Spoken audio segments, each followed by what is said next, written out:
امام الائمہ سراج الامہ حضرت سیدنا امام اعظم ابو حنیفہ رحمۃ اللہ تعالی علیہ، آپ کی سیرت پر سوانے پر کچھ باتیں آج کی گفتگو کا موضوع ہیں۔ کیونکہ امام صاحب رحمۃ اللہ علیہ کا وصال شعبان المعظم میں ہوا یا رجب میں ہوا، ان دو مہینوں میں سے با اختلاف روایات آپ کا وصال ہے۔ امت مسلمہ کو فقہ کا بہت بڑا ذخیرہ دینے میں اور لوگوں کو مسائل شرعیہ سے آگاہ کرنے میں جس شخص نے سب سے زیادہ کردار ادا کیا وہ امام اعظم ابو حنیفہ کی ذات ہے۔ امام صاحب ایک تابعی بزرگ ہے، تابعی اس کو کہتے ہیں جو صحابہ کے شاگرد ہوتے ہیں۔ امام صاحب نے بہت سارے صحابہ کی زیارت کی، ان کی خدمت میں رہے، ان سے دین سیکھا اور پھر امت مسلمہ کو دین کے اصول بنا کر عطا فرمائے۔ قیامت تک جتنے لوگ بھی فقہی مسائل سیکھیں گے وہ سارے امام اعظم ابو حنیفہ کا شکریہ ادا کر کے سیکھیں گے۔ فقہ ہوتی کیا ہے؟ قرآن پاک فرقان حمید میں اللہ نے فرمایا فَاسْأَلُوا أَهْلَ الذِّكْرِ إِن كُنتُمْ لَا تَعْلَمُونَ، فرمایا اگر تمہیں کسی بات کا علم نہ ہو تو اس سے پوچھ لیا کرو جسے اللہ نے علم عطا فرمایا ہے۔ تمہیں جب علم نہ ہو تو ان کے پاس جاؤ جنہیں اللہ نے علم دیا ہے۔ اس کا نام فقہ ہے۔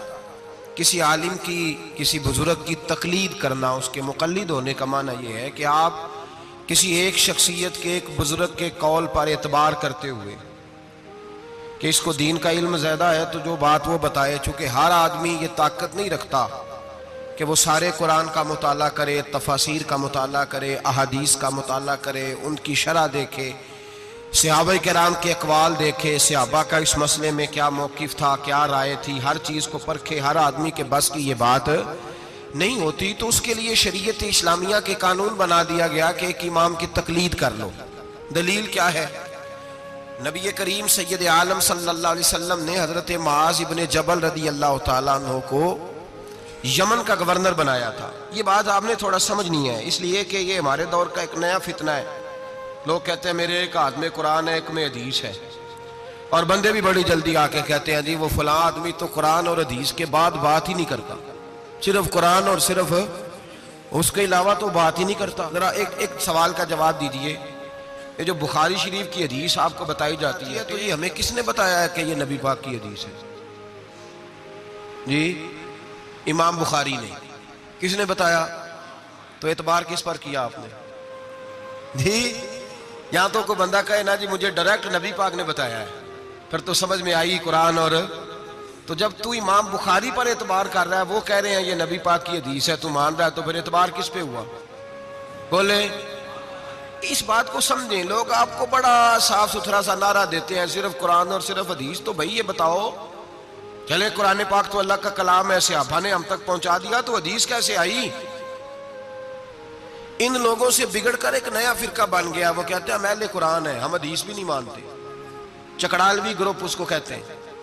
وہ لاہور میں بھی کچھ طبقہ اس کا پایا جاتا ہے، وہ بگڑ گئے ہیں، وہ کہتے ہیں صرف قرآن پاک، حدیث تو اماموں نے بنائی ہے، اماموں نے لکھی، ہم نہیں مانتے۔ ایسے نہ کرو بھائی، اس طرح تو سارا دین مشکوک ہو جائے گا۔ علم والوں کا رستہ ہمیں کس نے بتایا ہے؟ قرآن پاک میں۔ کس نے بتایا؟ اللہ نے کہا فَاسْأَلُوا أَهْلَ الذِّكْرِ إِن كُنتُمْ لَا تَعْلَمُونَ۔ اگر تمہیں کسی بات کا علم نہ ہو تو جس کو علم ہے اس سے جا کے، بھئی مجھے گاڑی نہیں چلانی آتی تو میں اب کہوں گا پہلے قرآن پاک سے مجھے نکال کے دو گاڑی، مجھے اللہ سکھائے چلانی۔ حدیث پاک میں پہلے لکھا ہو کہ گاڑی یہ اس کا نمبر ہو، فلانی علاقے کی بنی ہوئی ہے، میں کسی بندے سے سیکھ لوں یا مجھے حدیث پاک سے مل جائے گا؟ تو بھئی یہ عجیب سی بات ہے، تو گاڑی چلانی سیکھنی ہے تو جس کو گاڑی چلانی آتی ہے اس کے پاس جا سیکھ لے، تو دلیل مانگنے لگ گیا۔ تو بھئی قرآن اور حدیث کا علم جس بندے کو زیادہ ہے اس سے اسپیشلسٹ کے پاس جائیں آپ، وہ آپ کو بتائے گا آپ نے کیا کرنا ہے، بات ختم ہو گئی۔ اگر آپ کو شوق ہے خود مجتہد بننے کا تو ٹھیک ہے، آپ اتنا علم حاصل کریں، وہاں تک آپ جائیں۔ شیخ الاسلام خواجہ قمر الدین سیالوی رحمۃ اللہ تعالی علیہ، خواجہ صاحب کے پاس ایک شخص آیا، اللہ کرے یہ بات آپ کی سمجھ میں آ گئی تو بڑا فائدہ ہو جائے گا، بڑا فائدہ ہوگا یہ لفظ اگر آپ سمجھ گئے۔ اللہ کرے میری قوم سمجھدار ہو جائے، آمین تو کہنا۔ اللہ کرے سنی کو بھی کچھ سمجھ آنے لگ جائے۔ خواجہ صاحب کے پاس ایک بندہ آیا، کہنے لگا امام اعظم کی بات نہیں ماننی چاہیے، امام اعظم کی بات ان کی تقلید نہیں کرنی چاہیے، بڑی موٹی بات۔ خواجہ قمر الدین سیالوی کہنے لگے تیری یہ بات مان لوں؟ تیری بات کوئی نہیں سمجھ آئی آپ؟ کہنے لگا امام اعظم کی بات، آپ فرمانے لگے تیری یہ بات مان لوں؟ بندہ چپ کر گیا، کہنے لگا جی آپ نے کہا کہنے لگے تیرے جیسے فضول کی مانو اور امام اعظم ابو حنیفہ کی نہ مانوں؟ فرمانے لگے تو خود اپنی تقلید کرا رہا ہے خود۔ ایک صاحب مجھے کہنے لگے جی ہم نہیں کسی کی مانتے، ہمارے مولوی صاحب کہتے ہیں صرف قرآن اور حدیث کی مانو۔ اور میں نے کہا تو مان اپنے مولوی صاحب کی رائے، ہمارے مولوی صاحب کہتے ہیں قرآن اور میں نے کہا تو مولوی صاحب کی مان رہا ہے، قرآن حدیث کی کب مان رہا ہے؟ چھوڑ سارے کام، چل مدرسے داخل ہو، پہلے اصول سیکھ دین کے، پھر پورا دین پڑھ، اور پھر مجھے آ کے بتانا پورے دین میں سے کہ میں نے سیکھ لیا ہے، پھر میں مان لوں گا، ورنہ تو مولوی صاحب کی مان رہا ہے۔ تقلید تو کر ہی رہا ہے کسی نہ کسی شکل میں، تو ہم تقلید کیوں کرتے ہیں؟ سمجھے اس بات کو۔ نبی کریم علیہ السلام نے حضرت معاذ ابن جبل رضی اللہ تعالیٰ عنہ کو یمن کا گورنر بنایا۔ نبی پاک نے فرمایا معاذ تمہارے پاس لوگ اپنے مقدمے لے کے آئیں گے، کیسے فیصلہ کرو گے؟ عرض کی یا رسول اللہ صلی اللہ علیہ وسلم میں اللہ کا قرآن دے کے فیصلہ کروں گا۔ تو نبی پاک نے فرمایا اگر تجھے قرآن پاک سے نہ ملا تو، اگر آپ غور سے سن رہے ہوتے تو آپ کو اس بات پہ اعتراض ہونا تھا جو میں نے کہا، اس پہ آپ کو اعتراض ہونا تھا اگر آپ غور سے میری بات سن رہے ہوتے۔ نبی پاک علیہ السلام نے یہ نہیں فرمایا کہ قرآن میں ہے نہیں، فرمایا اگر تجھے نہ ملا تو، لفظوں پہ غور کیا کریں، اگر تجھے نہ ملا تو، یہ نہیں فرمایا کہ قرآن میں ہر مسئلے کا حل۔ حضرت سیدنا عبداللہ ابن عباس فرمایا کرتے تھے میرے اونٹ کی نکیل بھی گم ہو جائے تو میں قرآن پاک سے جا کے پوچھتا ہوں کہاں رکھی ہوئی ہے، اور مجھے قرآن پاک بتاتا ہے کہ فلانی جگہ۔ یہ نہیں کہ قرآن میں مسئلے کا حل موجود ہے، ہر آدمی کے پاس اتنی عقل نہیں ہوتی کہ مسئلے کا حل بتا سکے، عقل نہیں اتنی ہوتی، شعور نہیں ہوتا، بلکہ امام بخاری خود امام شافعی کے مقلد ہیں، لو کر لو گل، بہت بڑے محدث ہیں اور خود مثال بیان کرتے ہیں۔ ہمارے بزرگ کہتے ہیں کہ جو پنساری ہوتا ہے نا اس کے پاس جڑی بوٹیاں ساری ہوتی ہیں، پر اسے نسخے کا پتہ، کس جڑی بوٹی کو کس کے ساتھ ملائیں، کس کو کس کے ساتھ رکھیں تو کیا نسخہ بنتا ہے، یہ پنساری کو پتہ، یہ حکیم کو پتہ ہوتا ہے۔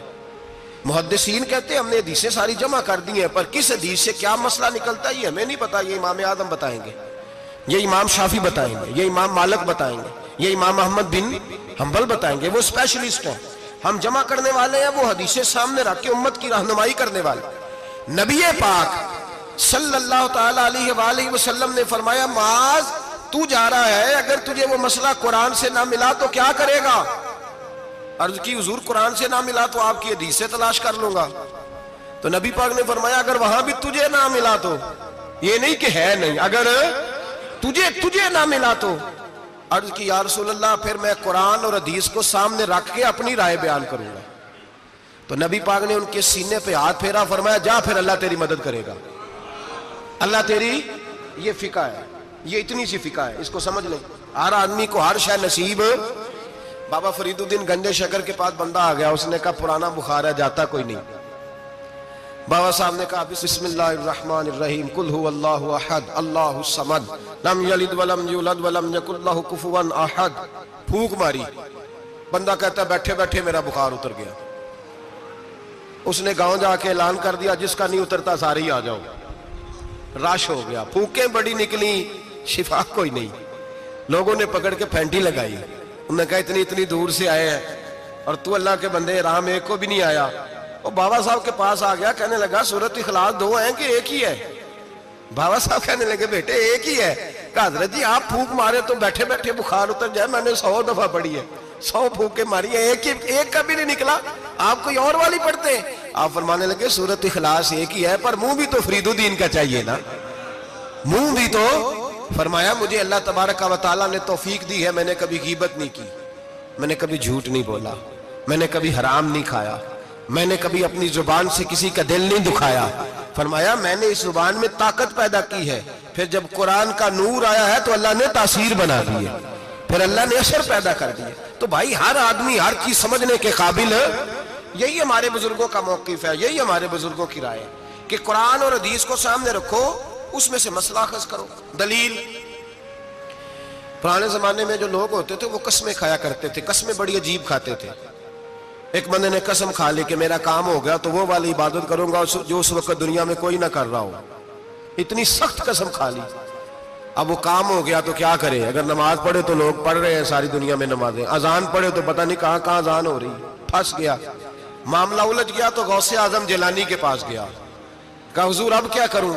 آپ فرمانے لگے کچھ بھی نہیں، حرم شریف چلا جا، کعبہ تو ایک ہی ہے نا پوری دنیا میں، ایک منٹ کے لیے سب لوگوں کی منت کر کے طواف رک جائے، ایک چکر طواف کا تو اکیلے کر لے، تیری منت پوری ہو جائے گی۔ اب یہ فقاہت ہے، ہر آدمی کو یہ نصیب نہیں ہوتی، یاد رکھ۔ آگے چلیے، امام اعظم ابو حنیفہ کا زمانہ، ایک بادشاہ نے قسم کھا لی، اپنی بیوی سے کہنے لگا اگر تو چاند سے زیادہ خوبصورت نہ ہو تو تجھے 3 طلاقیں۔ اب مسئلہ بن گیا، کدھر سے نکالیں؟ اب قرآن پاک میں یہ لفظ کہیں نہیں لکھا کہ عورت چاند سے زیادہ خوبصورت ہوتی ہے، کسی حدیث میں نہیں لکھا واضح طور پر کہ بی بی چاند سے زیادہ خوبصورت ہوتی ہے۔ علماء کوفہ بیٹھ گئے، علماء بغداد بیٹھ گئے، علماء مصر بیٹھ گئے، بادشاہ تھا، اور پھر جو اس کی بیوی تھی وہ بھی ایک بادشاہ کی بیٹی تھی، اگر یہ طلاق ہو گئی تو 2 ملکوں کی جنگ چھڑ جائے گی، حالات خراب ہو جائے گی۔ علماء پریشان ہیں کہ جائیں تو کدھر جائیں؟ لوگ پریشان ہوتے ہوتے امام اعظم کے پاس چلے گئے، کہنے لگے سارے مولوی کہتے ہیں طلاق ہو گئی، آپ بتائیں۔ امام صاحب کہنے لگے کوئی نہیں طلاق ہوئی۔ کہا کیوں؟ فرمانے لگے اللہ کا قرآن کہتا ہے لَقَدْ خَلَقْنَا الْإِنسَانَ فِي أَحْسَنِ تَقْوِيمٍ، اللہ فرماتا ہے میں نے سب سے حسین انسان کو پیدا فرمایا ہے، تو جب سب سے حسین انسان ہے تو چاند سے بھی زیادہ انسان ہی حسین ہے، فرمایا لہذا اس کی بیوی کو طلاق۔ مسئلہ تو قرآن پاک سے حل فرمایا نا، لیکن ہر آدمی کی وہاں تک رسائی ہو سکی، یہ فقاہت، یہ علم ہے، اور یہ اللہ سب کو عطا نہیں کرتا، یہ کسی کسی کا نصیبہ ہوتا ہے، کسی کسی۔ اور ویسے بھی اب تو لوگوں کو شوق ہے نا، ہر بندہ ہر کام کرنا چاہتا ہے، صحابہ یہ نہیں کرتے۔ حضرت عمر فاروق سے پیارا قرآن کوئی نہیں پڑھ سکتا، وہ 5 نمازوں کی امامت کرتے تھے، تراویحوں کی باری آتی تھی تو حضرت ابی بن کعب کو آگے کھڑا کرتے، فرماتے تھے تو پڑھا۔ حضرت جناب سیدنا عمر فاروق کو بھی بڑا اعلیٰ قرآن پڑھنا آتا تھا، لیکن جب اچھی قرات سننے کو دل کرتا تھا تو حضرت ابو سعید خدری کو بلاتے تھے، حضرت ابو موسیٰ اشعری کو بلاتے، ان سے سنتے تھے۔ بھائی ہر آدمی دوڑ کے آگے بڑھ گیا ہے اور لوگوں کو بزرگوں کے خلاف اکساتا ہے، کہتا کوئی تقلید نہیں، ہمیں خود سمجھ میں آتی، خدا کے بندے جب صحابہ کرام علیہم رضوان، صحابہ، حضرت عمر فاروق کا طریقہ یہ تھا جب کوئی بندہ مسئلہ پوچھتا تو کہتے علی کے پاس جاؤ، اس لیے کہ جو علم اللہ نے علی کو عطا فرمایا وہ کسی کے حصے میں نہیں آیا، جو علم اللہ نے، اور اس کی دلیل ان کی فقاہت ہے۔ ایک بی بی تھی، دائی تھی، وہ اس کے گھر میں بچے جنم لیتے تھے، بچے پیدا ہوتے تھے۔ یہ دیکھیں علم جو ہوتا ہے نا وہ علم ہوتا ہے، فقاہت ہوتی ہے، اور یہ اللہ کی عطا ہے، یہ رب کی عطا ہے، جس کو چاہتا ہے عطا کر دیتا ہے، نہ اس میں حسد ہو سکتا ہے، نہ اس میں کوئی شخص کہہ سکتا ہے مجھے کیوں نہیں ملی۔ حضرت علی رضی اللہ تعالیٰ عنہ کا زمانہ ہے، ایک بی بی کا خیمہ تھا، جھونپڑی تھی، جیسے آج ہاسپٹل بنے ہوئے ہیں وہاں بچے پیدا ہوتے ہیں۔ ایک بی بی تھی، وہ دائی تھی، کام کرتی تھی یہ والا، اس کے گھر میں 2 کیس اکٹھے آ گئے، نہ اتنی لمبی چوڑی لائٹیں ہوتی تھی، اس نے اپنی جھونپڑی میں دونوں بیویاں اکٹھی تھی، دونوں کو اللہ تعالیٰ نے اولاد دی۔ رات بڑی گہری تھی، اندھیرا بڑا سخت تھا، ایک کے گھر میں بچہ پیدا ہوا، دوسری کے گھر میں بچی پیدا ہوئی۔ اب جب صبح کا اجالا نکلا تو جھگڑا شروع ہو گیا، دونوں بیویاں مطالبہ کرتی ہیں بیٹا میرا ہے، بیٹا میرا ہے۔ اب وہ دائی بھی نہیں بتا سکتی، اندھیرا بڑا سخت تھا، بوڑھی عورت تھی، سمجھ نہیں آتی کیا کروں، تلواروں تک بات چلی گئی۔ لوگوں نے کہا کیوں لڑتے ہو جب مولا علی شیر خدا جو موجود ہے، انا مدینہ تو علم و علی بابوہا، نبی پاک نے فرمایا میں علم کا شہر ہوں، علی اس کا دروازہ ہے۔ فرمایا جب اتنا بڑا شخص موجود ہے تو ضرورت ہی نہیں۔ لوگ پریشان ہو کے گئے، جا کے کہنے لگے حضور ایک مسئلہ آ گیا، ذرا سوچ کر غور کر کے بتائیے، اندھیرے میں بچہ پیدا ہوا، ایک بی بی کے ہاں بیٹا، ایک کے ہاں بیٹی، اب دونوں بیٹے کی طلبگار ہے، فیصلہ کیسے کریں؟ تو حضرت علی نے کہا بڑے تم پریشان آئے تھے، یہ بھی کوئی بات ہے، دونوں بیویوں کا تھوڑا تھوڑا دودھ نکال کے تولو، جس کا دودھ وزنی بیٹا اسی کا ہے۔ کہا حضرت جی یہ مسئلہ آپ نے کیسے نکالا؟ فرمانے لگے قرآن پاک سے نکالا ہے۔ کہا کیوں؟ فرمانے لگے اللہ قرآن میں کہتا ہے میں نے بیٹے کے 2 حصے رکھے ہوئے ہیں اور بیٹی کا 1 حصہ رکھا ہوا ہے، تو جب اللہ کسی کے گھر میں بیٹا دیتا ہے تو دودھ بھی وزنی ہوتا ہے، اس لیے کہ ڈبل وزن کا ہوتا ہے۔ انہوں نے دودھ نکال کے تولا، مقدار 1 جتنی، مقدار 1 جتنی، اس کا ½ کلو دودھ، اس کا 1 کلو، وزن کیا تو پورا ہو گیا۔ پیمانے رکھے گئے تو وہ ناپنے میں اور تھا، تولنے میں اس کا دودھ وزنی نکلا، جب دودھ وزنی نکلا تو جناب سیدنا علی المرتضیٰ فرمانے لگے جس کا دودھ وزنی بیٹا اسی کا ہے، اللہ ڈبل وزن کا دودھ عطا کرتا. اب مسئلہ کہاں سے نکلا بولیے؟ لیکن ہر بندہ نکالنے کی طاقت، یہی حضرت امام اعظم ابو حنیفہ کا کمال ہے. صحابہ کے زمانے میں ضرورت نہیں تھی صحابہ کو. ایک تو وہ اتنی لاپرواہی کی نماز نہیں پڑھتے تھے جتنی ہم پڑھتے ہیں. اتحیات میں بیٹھے ہیں سورۃ فاتحہ پڑھی جا رہی ہے، اتحیات میں بیٹھ کے بندے پوچھتے ہیں آگے، کہتے ہیں حضرت میں اتحیات میں سورۃ فاتحہ پڑھ رہا تھا، ساری پڑھ لیا، وہ تو رکوع کا وقت ہے تو یاد آیا کہ یہ تو اتحیات ہے. اتنی لاپرواہی کی پہلے تو وہ نمازیں نہیں پڑھتے. پھر اگر کسی کو غلطی ہو جاتی تو سامنے جناب رسالت امام صلی اللہ علیہ وسلم کا جلوہ والدہا موجود تھا، وہ حضور سے پوچھ لیتے. جب وقت گزرنے لگا نا، تابعین کا زمانہ آیا تو پھر مسئلہ بنا. ایک تو تھوڑا تھوڑا مشکات نبوت سے لوگ دور ہوئے تو لاپرواہی بھی آنے لگی. اب لوگوں نے پوچھنا شروع کیا کہ سورۃ فاتحہ بھول جائے تو کیا کریں؟ رکوع میں بندہ چلا گیا تو رکوع تو کر لیا لیکن سبحان ربی العظیم نہیں یاد رہا تو کیا کرے؟ سجدے میں گیا سبحان ربی الاعلیٰ نہیں پڑھا تو کیا کرے؟ اب مسائل بنے، اب ضرورت ہوئی. امام اعظم نے اصول فقہ مرتب کی، ہمیں بتایا کہ نماز میں فرض کیا ہے، نماز میں واجب کیا ہے، نماز میں کیا شے ضروری ہے اور کیا شے ضروری نہیں ہے. وہ بھی انہوں نے حدیثیں سامنے رکھی کہ نبی پاک نے کس کس بات کی کتنی تاکید کی، کس کس بات کی زیادہ تاکید نہیں فرمائی. پھر انہوں نے مسئلہ بتایا کہ قیام کرنا فرض ہے، رکوع کرنا فرض ہے، لیکن رکوع میں سبحان ربی العظیم کہنا سنت ہے. اگر کسی کی رہ بھی جائے گی تو اس کی نماز ہو جائے گی. قوما کرنا فرض ہے، سجدہ کرنا فرض ہے، لیکن سجدے میں سبحان ربی الاعلیٰ کہنا سنت ہے. رہ بھی گیا تو نماز، جو سجدہ ہی نہیں کرے گا اس کی نہیں. تو یہ اصول بنائے امام اعظم نے. امام اعظم کون تھے؟ کپڑے کے ایک بہت بڑے تاجر تھے، ان کے بیٹے تھے، پورا نام تھا نعمان بن ثابت. امام اعظم ان کا لقب ہے، ابو حنیفہ ان کی کنیت ہے. لوگ جب اپنی مرضی کی باری آتی ہے تو حرم شریف کے حوالے دینے شروع کر دیتے ہیں. حرم شریف میں جو ہوتا ہے، حرم شریف میں نے کہا چلو وہی مان لو، مسجد نبی میں باب بلال سے داخل ہو جاؤ یا باب ہجرت سے داخل ہو جاؤ.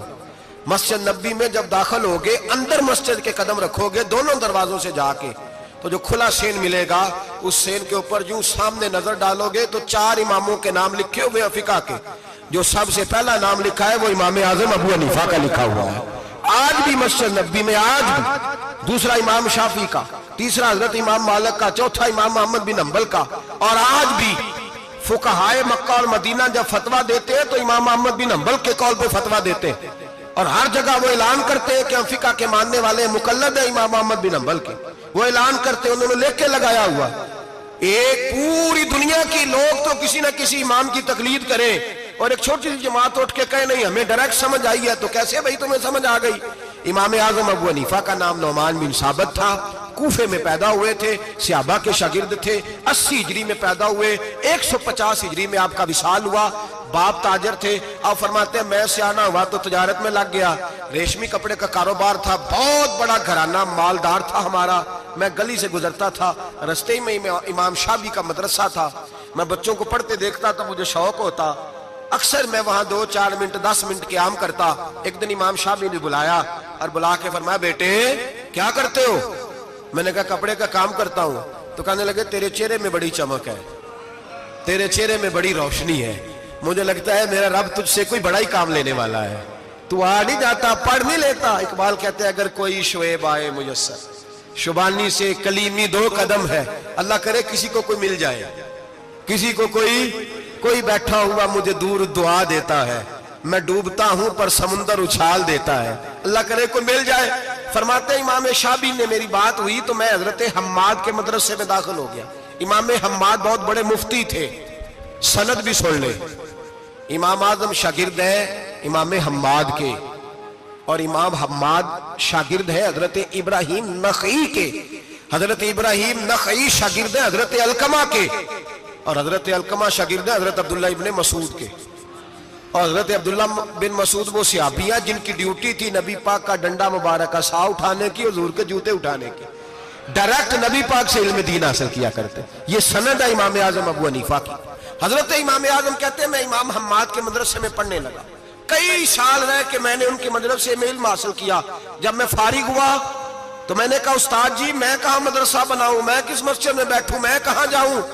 کہتے ہیں میرے استاد اپنی کرسی سے اٹھے اور میرا بازو پکڑ کے اپنی جگہ پہ بٹھایا. کہنے لگے میں نے تجھے پڑھایا ہے لیکن رب نے تجھے بڑا ہی عطا کیا ہے, اب تو کہیں اور نہیں جائے گا, میری مسلک پر بیٹھ کر لوگوں کو پڑھایا کرے گا. امام اعظم ابو حنیفہ نے فقہ اور اصول کا علم وہاں سے حاصل کیا. فرماتے ہیں پھر میرے استاد نے میری ڈیوٹی لگائی, فرمانے لگے اب تو کسی ایسی جگہ جا جہاں سے تجھے تقوی کی روشنی ملے, کوئی مرشد تلاش کر. سہ نفل نمازاں پڑھیاں, ظالم نفس نہ مردہ ہو, اے باند فقیروں کسے نہیں مارے, آئے ہوئی چور اندر دا ہو. حضرت امام اعظم سن 80 ہجری میں, کہتے ہیں 80 ہجری میں, آج سے 1400 سال پہلے, 1350 سال پہلے امام اعظم کہہ رہے ہیں مجھے ضرورت تھی کہ میں جا کے کسی کے ہاتھ میں ہاتھ دوں تاکہ میں اس سے اصلاح لوں جو میرے قلب و نظر کو صحیح کرے. ہم تو سارے سیانے, ہمیں تو کسی کی ضرورت ہی نہیں. فرماتے میں اپنے استاد کے کہنے پر امام جعفر صادق کے پاس گیا. 2 سال امام جعفر صادق نے مجھے پریکٹیکل کرایا. جو علم میں نے امام حماد سے سیکھا تھا اس پر عمل کرنے کا طریقہ مجھے امام جعفر صادق نے سکھایا ہے. 2 سال. اور امام اعظم فرمایا کرتے تھے اگر وہ 2 سال نہ ہوتے تو میں ہلاک ہو جاتا, وہ 2 سال نہ ہوتے تو میں, فرماتے ان سے میں نے پڑھنا پڑھانا سیکھا. اور امام جعفر صادق رات کو مجھے ساتھ کھڑا کرتے اور ساری رات نفل پڑھاتے, وہ میری تربیت کرتے. وہ علم تو میرے اندر تھا لیکن عاجزی, تقوی, پرہیزگاری, عبادت, قرآن سے پیار, یہ مجھے امام جعفر صادق نے سکھایا. امام اعظم ابو حنیفہ بہت بڑے فقیہ بنے, پھر مدرسہ بنایا, پھر خانقاہ بنائی. پھر امام صاحب رحمت اللہ علیہ نے ساری زندگی رسول اللہ صلی اللہ علیہ وسلم کے دین کا پیغام دیا.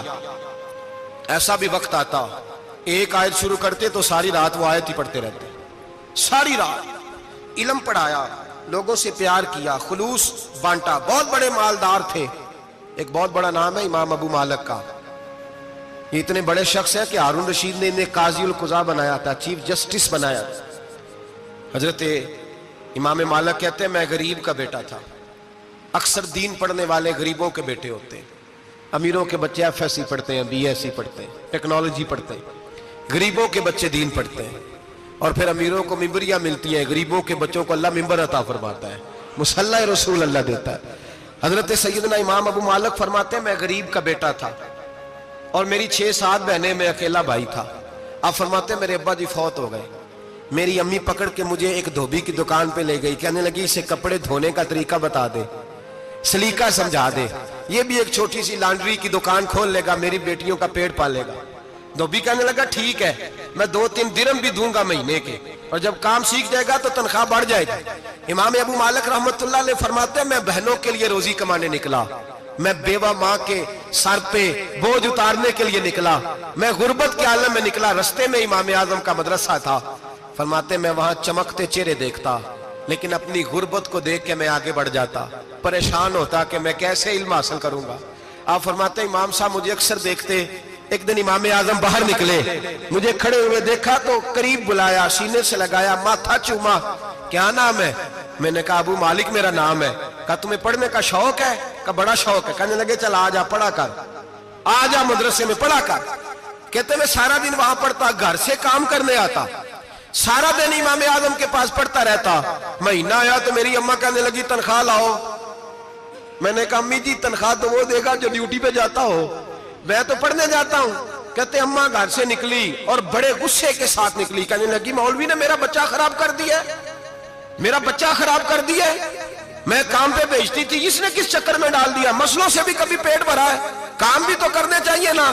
کہتے امام اعظم کے سامنے کھڑی ہوئی. امام صاحب بڑے امیر کبیر آدمی, اربوں خربوں پتی تھی, اور پھر اتنے بڑے عالم فقیر, سارا بغداد, سارا کوفہ, سارا مصر سلوٹ کرتا ہے. بی بی آئی اور تیز جملے عورتوں کا طریقہ ہوتا ہے. کہنے لگی مولوی تیری سفید داڑھی, تیرا اتنا نام, تجھے خیال ہی نہیں آیا میں بیوہ عورت ہوں, تو نے میرا بچہ خراب کر ڈالا, میری یتیم بچیاں روٹی کہاں سے کھائیں گی, مسلوں سے بھی کبھی پیٹ بھرا ہے. کہتی اتنے سخت جملے کہے پر قربان جاؤ امام اعظم سنتے رہے اور مسکراتے رہے. کہنے لگے میری غلطی ہے, میری غلطی ہے, میری غلطی ہے. بی بی بھول گیا تھا, غلطی ہو گئی. بی بی کہتے رہی, امام صاحب سنتے رہے. جب غصہ اتر گیا تو کہنے لگے اماں تیرا غصہ اتر گیا ہے؟ اتر گیا ہے. کہنے لگے تیرا بیٹا بڑا نیک ہے, تیرا بیٹا بڑا لائق ہے, تو اسے پڑھنے دے. کہنے لگے چپ کر بے مولوی, یہ پڑھے گا تو میں روٹی کہاں سے کھاؤں گی. امام صاحب کہنے لگے مجھے بتائے گی تیرے گھر کا خرچہ کتنا ہے, اس نے ایک لفظ تو ہے 3 دینار کا، ایک روایت ایسی بھی لکھی ہے بزرگوں نے، کہنے لگی 40 درہم ہے، اور اماں کہتی میں نے جان بوجھ کے زیادہ بتائے، حالانکہ میں کناز کا خرچہ کرتی تھی، لیکن جب کھلا ڈلا کرے تو وہ والا خرچہ بتایا۔ میں نے کہا 40 درہم خرچہ ہے، تو دے گا؟ تو کہتے امام اعظم کہنے لگے اماں تجھے لینے نہیں آنا پڑے گا، پہلی سے پہلے تیرے گھر میں پہنچ جایا کریں گے، یکم سے پہلے آئیں گے۔ او بھائیو، کہاں استاد ملتے ہیں، کہاں استاد ملتے ہیں، کہاں وہ لوگ ملتے ہیں جو دعائیں مانگتے، التجائے کرتے، پیار کرتے۔ گزر گیا وہ دور، اب تو سوٹ لینے کا دور ہے، مٹھائیاں لینے کا دور ہے، ہاتھ ڈلوانے کا دور آیا ہے۔ اب کون پوچھتا ہے؟ اب تو پوچھتے ہیں تو میرے لیے کیا لایا ہے؟ حضرت سیدنا امام اعظم ابو حنیفہ رحمت اللہ علیہ 1 دن نہیں، 2 دن نہیں، 4 دن نہیں، 5 مہینے نہیں، 20 سال تک، کہنا آسان، بولنا آسان، سننا آسان، 20 سال تک امام ابو مالک کے گھر میں خرچہ دیتے رہے، وہ پڑھتے رہے۔ اماں کہنے لگی تو میرے بیٹے کو لگا تو لیا ہے تو پڑھ کے بنے گا کیا؟ حضرت امام اعظم فرمانے لگے بادشاہوں کے تخت پر بیٹھ کر بادشاہوں کے ساتھ کھانے کھایا کرے گا، ان کے ساتھ بیٹھ کے حلوہ کھائے گا، وقت آئے گا تو دیکھے گی۔ کہتے ہیں میرے امام انتقال کر گئے، وقت بیت گیا، ہارون رشید نے مجھے بلایا بغداد میں اور کہا میں آپ کو چیف جسٹس بنانے لگا ہوں۔ کہتے ہیں میں خوشی سے سجدے کرنے لگا، میں چیف جسٹس بنا۔ میں نے اپنی اماں کو خط لکھا کہ اماں بغداد آ جا، تیرے بیٹے کو اللہ نے بڑی شان عطا کر دی ہے۔ فرماتے ہیں ہارون رشید کی بیوی بڑی اولیاء کی، علماء کی بڑی فرما بردار تھی، محبت کرنے والی تھی، اس نے حلوہ بنا کے بھیجا، کھانا بنا کے بھیجا۔ ہارون رشید تخت پہ بیٹھ کے کھانے لگا تو کہنے لگا امام صاحب آپ بھی یہیں آ جائیں میرے ساتھ۔ کہتے ایک کونے میں وہ بیٹھ گیا، ایک میں بیٹھ گیا، بیچ میں کھانا رکھ لیا۔ اتنی دیر میں میری اماں بھی پہنچ گئی، 2 لقمے کھائے تھے کہ اماں آ گئی۔ جب اماں نے مجھے تخت پہ بیٹھے دیکھا، ایک یتیم، ایک لاوارث، ایک بن باپ کا بچہ، وہ کل تک جو بہنوں کے لیے 4 دینار نہیں لا سکتا تھا، تخت پہ بیٹھ کے جب روٹی کھاتے دیکھا تو اماں تڑپ گئی، روئی، چیخیں ماری۔ میں نے کہا اماں کیا ہوا؟ کہنے لگی بیٹا مجھے تیرا استاد یاد آ گیا ہے، اس نے کئی سال پہلے کہا تھا اسے دین کا علم پڑھنے دے، اسے فقیہ بننے دے، یہ بہت آگے جائے گا۔ دیکھ آج اللہ نے تجھے کتنی شان عطا کی ہے۔ کہا بیٹا یہ کمال تیرا نہیں، یہ امام اعظم ابو حنیفہ کا کمال ہے، یہ ان کا کمال ہے جنہوں نے تمہیں یہاں تک پہنچایا۔ میرے بھائی اپنی پوری زندگی حضرت امام اعظم ابو حنیفہ نے۔ آج تو اساتذہ کرام، اساتذہ مجھ سے ایک ٹیچر کہنے لگے حضرت جی دل نہیں لگتا، بے سکونی سی ہے، کچھ بتلائیں۔ تو میں نے کہا کلاس میں کوئی یتیم بچہ ڈھونڈ لیں، کوئی لاوارث بچہ ڈھونڈیں، اس کی وردی اپنے ذمے لے لیں، کتابیں اپنے ذمے لے لیں، اس کا خرچہ اپنے ذمے لے لیں، روز جیب میں ٹافیاں ڈال کے جایا کرے کہ غریب کو دینی ہے۔ فرمایا 2 مہینے یہ والا وظیفہ بھی پڑھ کے دیکھیں، اللہ آپ کو سکون عطا کرے گا۔ یہ بھی کہنے لگے بڑی ٹھنڈک ہوئی ہے، بڑا سکون ملا ہے، بڑی تابعداری۔ میں نے کہا آپ لفظوں سے سکون چاہتے ہیں، وہ لوگ خدمت کر کے سکون لیتے۔ کوفے کا ایک امیر آدمی تھا، پھر غریب ہو گیا۔ غریب، غربت بڑی پریشانی ہے، بڑی پریشانی، بڑی آزمائش۔ غریب بیوقوف اس لیے ہوتا ہے کہ اس کی جیب میں پیسے نہیں ہوتے، غریب مجبور اس لیے ہوتا ہے کہ اس کے پاس ہوتا کچھ نہیں نا، تو ساری آزمائشیں کٹھی آ جاتی۔ غریب آدمی تھا، محنت مزدوری کرتا لیکن پوری نہ ہوتی۔ وہ کہتا ایک دن گلی میں ککڑی بیچنے والا آیا، تو میری ایک بیٹی تھی چھوٹی سی، باقی بچے بڑے تھے، چھوٹی ضد کرنے لگی، کہنے لگی ککڑی کھانی ہے، ککڑی۔ کہتے میں پریشان ہو گیا، دل ٹوٹ گیا، بیٹی نے سوال کیا ہے۔ فرماتے میں نے سوچا کس کے پاس جاؤں، کسی اور کے پاس مجھے سمجھ نہ آیا، میں سیدھا امام اعظم کے پاس چلا گیا۔ یہ شخص ہے جو مجھے دے گا بھی اور میرا پردہ بھی رکھے گا، مجھے دے گا بھی اور میرا، بولیے، میرا یہ پردہ بھی رکھے گا، یہ رسوا نہیں کرے گا، یہ فوٹو نہیں کھچائے گا، یہ فوٹو کھچا کے پہلے دن فیس بک پہ نہیں لگائے گا کہ میں غریبوں میں تھیلے بانٹ رہا ہوں، یہ اسی وقت اخبار والوں کو نہیں بلائے گا ایک تھیلا اور 6 اخباروں میں تصویریں، یہ اس طرح نہیں خیرات دے۔ حضرت امام اعظم کے پاس گیا تو فرماتے رش بہت زیادہ تھا، میں امام صاحب سے بات ہی نہ کر سکا، واپس آ گیا۔ امام صاحب نے بندہ بھیجا، فرمایا پتہ کر یہ بندہ کسی ضرورت کے لیے آیا تھا، رش کی وجہ سے بات نہیں کر پایا۔ کہتے واپس میرے پیچھے بندہ بھیجا، وہ میرے گھر تک آیا، گھر آ کے اس کو حالات کا پتہ چل گیا، واپس گیا۔ کہتے ہیں 3 تھیلیاں شرفیوں کی بھر کے امام اعظم لائے اور خود آئے اور رات کے اندھیرے میں آئے اور مجھے تھیلیاں دے کے نا تو میرے آگے ہاتھ باندھ دیے۔ میں نے کہا حضور ہاتھ کیوں باندھتے ہیں؟ آپ فرمانے لگے یار دکھ اس بات کا ہے کہ تو میرا پڑوسی تھا اور تیری غربت کا مجھے پتہ ہی نہیں چلا، تو میرے علاقے کا تھا اور میں نے سوچا ہی نہیں، میرا اپنا تھا مجھے خیال ہی نہیں آیا۔ فرمایا معاف کر دے، میری شکایت نہ کرنا کہ یہ میری طرف توجہ نہیں کرتا تھا۔ علم بھی تھا، عمل کا نور بھی تھا، تقوی کا حسن بھی تھا، غریب کی مدد کا جذبہ بھی تھا۔ آج لوگوں پر مال کا فتنہ سوار ہوتا ہے، سب پر نہیں لیکن زیادہ لوگوں پر۔ جیسے جیسے مال آتا جاتا ہے ویسے ویسے عقل بھی آتی جاتی ہے، ویسے ویسے سیانے بھی ہوتے جاتے ہیں۔ کہتے ہیں وہ بھی کمائے وہ بھی کرے، میں تو ٹیکنیکلی بڑا ہوں، میں عقل مندی میں بڑی نہ بہن کی فکر رہتی ہے، نہ بھانجوں کی فکر رہتی ہے، نہ رشتہ دار کی فکر رہتی ہے، نہ دائیں بائیں کچھ دیکھتے ہیں۔ لوگ جیسے جیسے پاورفل ہوتے جاتے ہٹتے جاتے کٹتے جاتے، امیروں سے گرانے لگتے جاتے، آگے کی طرف دیکھتے جاتے۔ امام اعظم ابو حنیفہ رحمت اللہ علیہ نے ساری زندگی پیار کیا، محبت بانٹی، علم، فقاہت، تقوی، روشنی۔ آج لوگوں کو علم ہوتا ہے پر علم کا نور نہیں ہوتا۔ ہمیں بہت ساری باتوں کا پتہ ہوتا ہے پر وہ باتیں ہمارے لفظوں میں ہوتی ہیں، ہم اس کے حسن سے آگاہ۔ اور اگر میں یہ کہہ دوں کہ ہمیں ان باتوں پر یقین کامل نہیں ہوتا، کہہ رہے ہوتے ہیں، ہم سمجھتے ہیں، بڑی باتیں کرتے ہیں، لیکن ان باتوں کے پیچھے جو عمل کا جذبہ ہے وہ پھیکا ہوتا۔ امام اعظم ابو حنیفہ رحمت اللہ تعالی علیہ جتنے بڑے عالم تھے اتنا ہی بڑا خوف تھا اللہ کا دل میں، اتنا ہی بڑا خوف تھا۔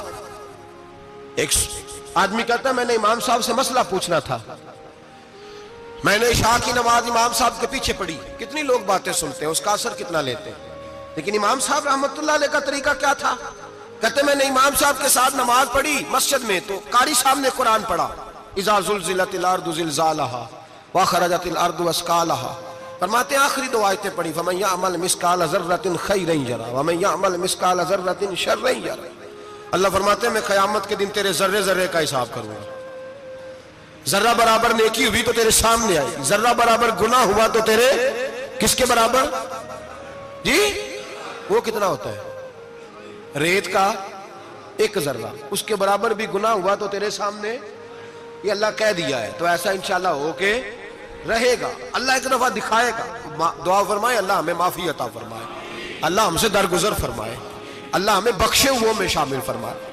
یہ آیت امام صاحب نے سنی تو کہتے ہیں میں نمازی سارے چلے گئے تو امام صاحب بیٹھے اور یوں نہ اپنی داڑھی پکڑ لی، چراغ ٹمٹما رہا، کہتے ہیں داڑھی پکڑ لی اور امام صاحب بیٹھے ہیں۔ میں نے کہا کہ کسی محویت کے عالم میں ہے، سوچ میں، چلے میں تھوڑی دیر میں آتا ہوں۔ کہتے ہیں میں 2 گھنٹے کے بعد آیا تو امام صاحب ایسے بیٹھے ہیں داڑھی پکڑی ہوئی۔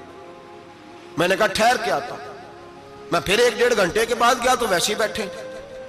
کہتے تہجد کا وقت ہو گیا، میں مسجد میں گیا تو چراغ ٹمٹمانے لگا، ختم ہونے کے قریب آ گئے، امام صاحب بیٹھے ہیں۔ اب میں نے دیکھا کہ آنکھیں آنسوؤں سے بھری ہوئی ہیں اور اپنی داڑھی پکڑ کے کھینچ رہے ہیں اور کہتے ہیں یا اللہ تو اگر ذرے ذرے کا حساب لے گا تو ابو حنیفہ تو الجھ جائے گا، اے اللہ تو ذرے ذرے کے بارے میں پوچھے گا تو میں تو نہیں جواب دے سکتا، خدا بندہ اس طرح کر، میرے ان سفید بالوں پہ رحم کھا، اے اللہ میرے بڑھاپے پہ مہربانی فرما، مجھ سے نہ ذرے ذرے کا پوچھنا، میں بڑا کمزور ہوں، میں نہیں جواب دے سکتا، مولا مجھ سے درگزر والا معاملہ کر۔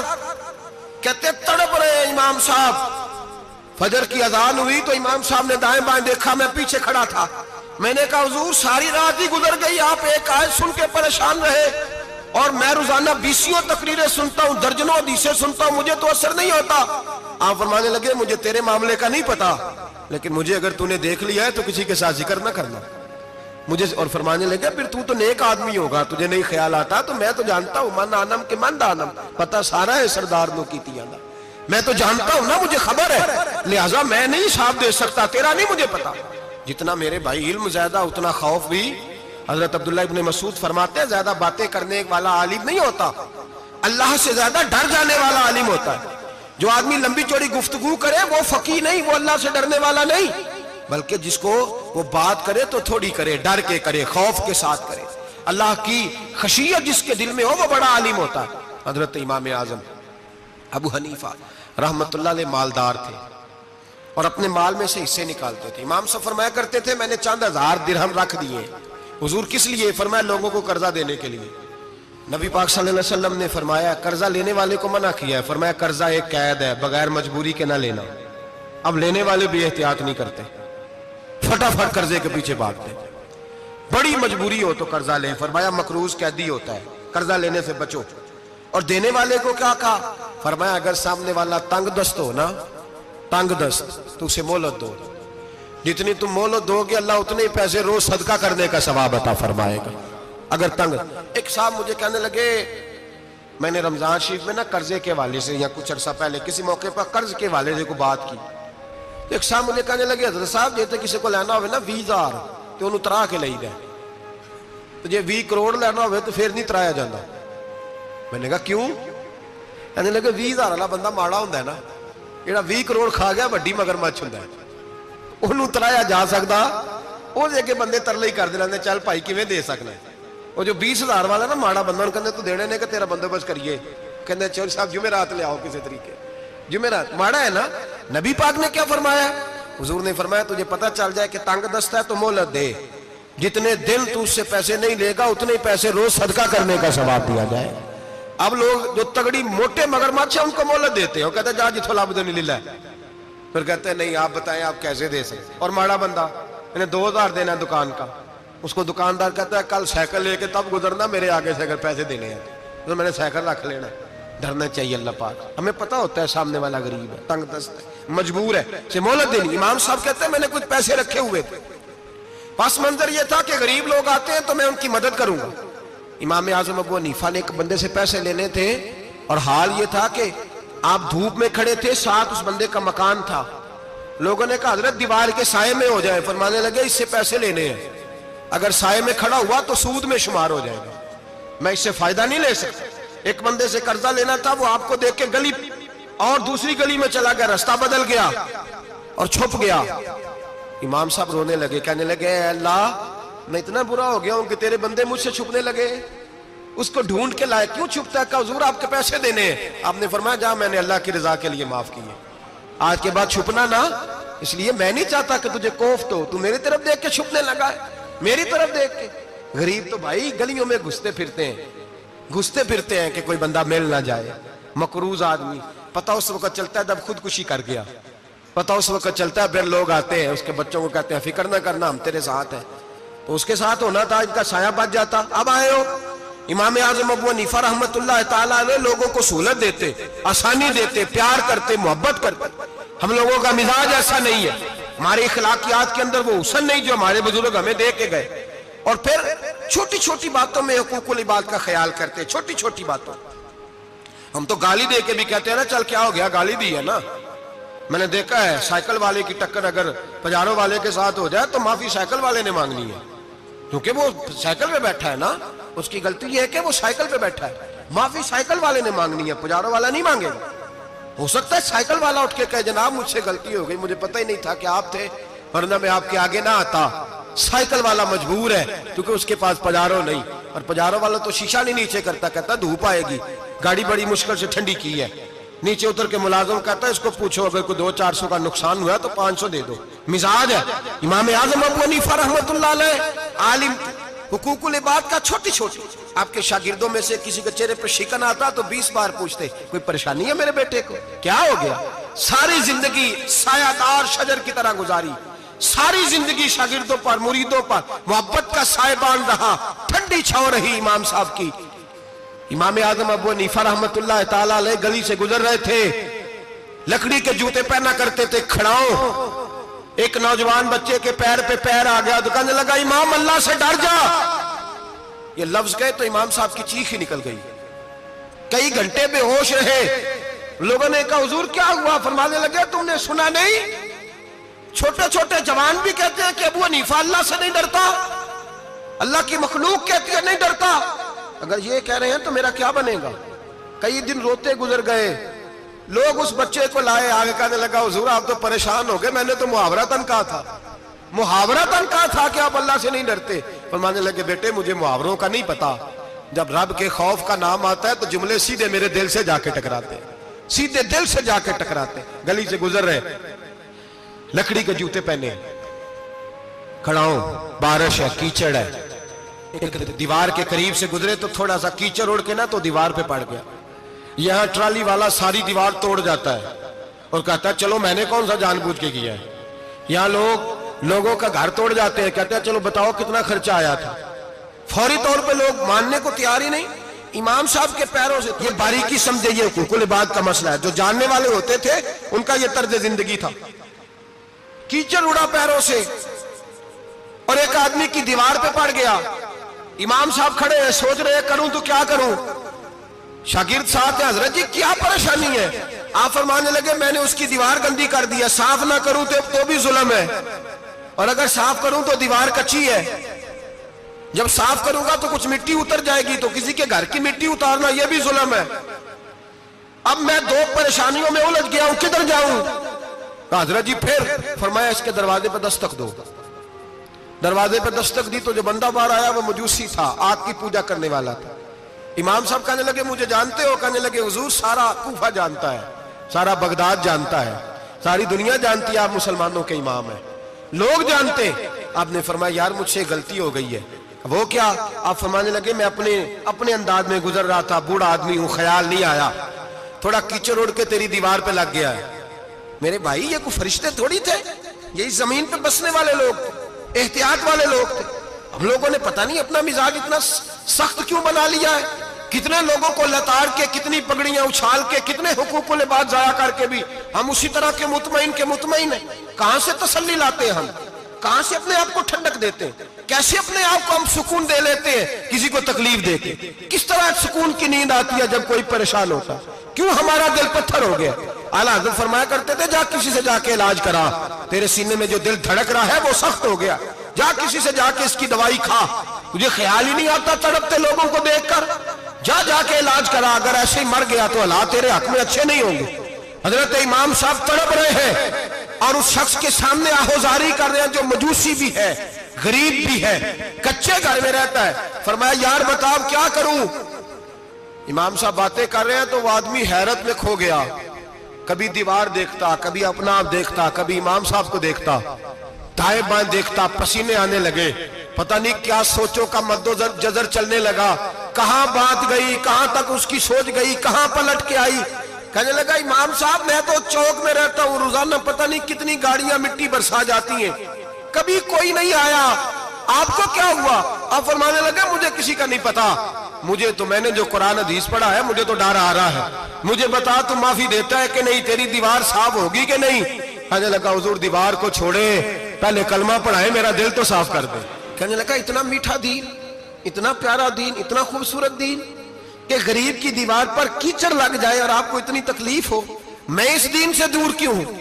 یہاں روز یورپ کہتا ہے کہ مسلمان جھوٹی شادیاں کرتے ہیں, دنگا فساد کرتے ہیں, نیشنلٹی لینے کے لیے جھوٹ بولتے ہیں, جانے کس کس قسم کے لوگ پاپڑ بیلتے ہیں, کس طرح اپنا ایمان بیچتے ہیں, کیا انداز ہم اختیار کرتے ہیں. ہمارے کردار نے لوگوں کو مذہب اور دین کا باغی بنا دیا. ہمارے بزرگوں کا طریقہ یہ تھا کہ چھوٹی چھوٹی باتوں کا خیال کرتے, چھوٹی چھوٹی باتوں کا.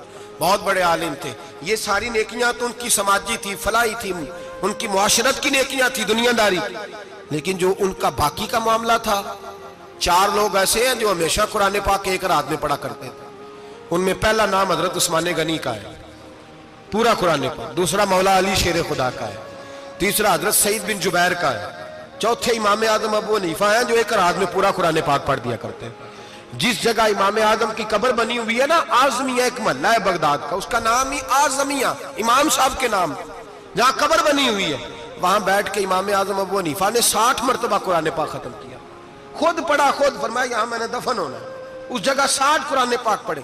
رمضان کا مہینہ آتا تھا تو امام صاحب ایک قرآن پاک دن میں پڑھتے تھے, ایک رات کو پڑھا کرتے تھے, ایک قرآن پاک سنایا کرتے تھے. امام صاحب رحمت اللہ علیہ ساری رات نفل پڑھتے.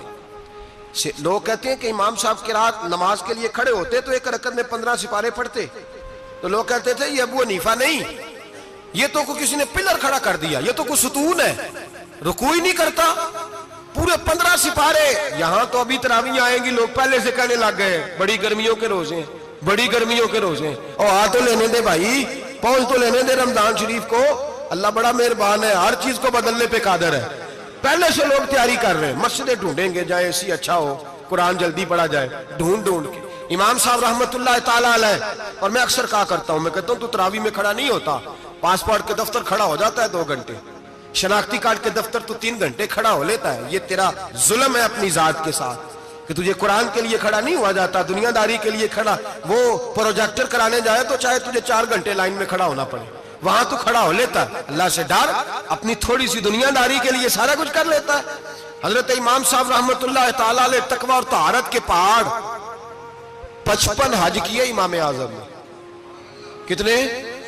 55 حج فرمائے. حج ایک مشقت والا کام ہے, جدوجہد والا کام ہے. جوان بھی تھک جاتے ہیں, کہتے ہیں بڑا مشکل ہے جی, اور یہ جتنا مرضی آسان ہو گیا قیامت تک اس نے مشکل ہی رہنا ہے, اس لیے کہ یہ ایک مجاہدہ ہے. 55 حج کیے. آخری حج پہ گئے تو کعبے کے مجاور کو کہنے لگے ذرا کھول نہیں دیتے کعبے کا دروازہ, میرا اندر جانے کو دل کرتا ہے. اس نے دروازہ کھولا, اندر گئے تو کہنے لگے خدایا, 2 جملے کہے. کہنے لگے اے اللہ, جتنا تو نے مال دیا تھا میں اتنا شکر نہیں ادا کر سکا, اور جتنا تو نے علم دیا تھا میں اتنا عمل نہیں کر سکا. اب بوڑھا ہو گیا ہوں, مہربانی کرنا مجھ سے درگزر والا معاملہ کر. اور اے اللہ اگر تو مجھے بتا دے کہ تو راضی یا ناراض ہے تو میں ذرا سکون سے مر جاؤں. کہتے ہیں کعبے کی دیواروں سے آواز آنے لگی, ابو حنیفہ تیرا رب تجھ سے بڑا راضی ہے. داتا گنج بخش علی اجمیری جیسا بابا 1000 سال پہلے لکھ کے گئے کشف الماجود میں. داتا صاحب نے لکھا ہے 1000 سال پہلے کشف الماجود میں. داتا صاحب فرماتے ہیں میں حضرت بلال کی قبر پہ حاضری دینے گیا, یعنی 1000 سال پہلے کے مسلمان بھی قبروں پہ مزاروں پہ جایا کرتے تھے. داتا صاحب لکھتے ہیں, کہتے ہیں ملک شام میں حضرت بلال حبشی کی قبر پہ حاضری دینے گیا.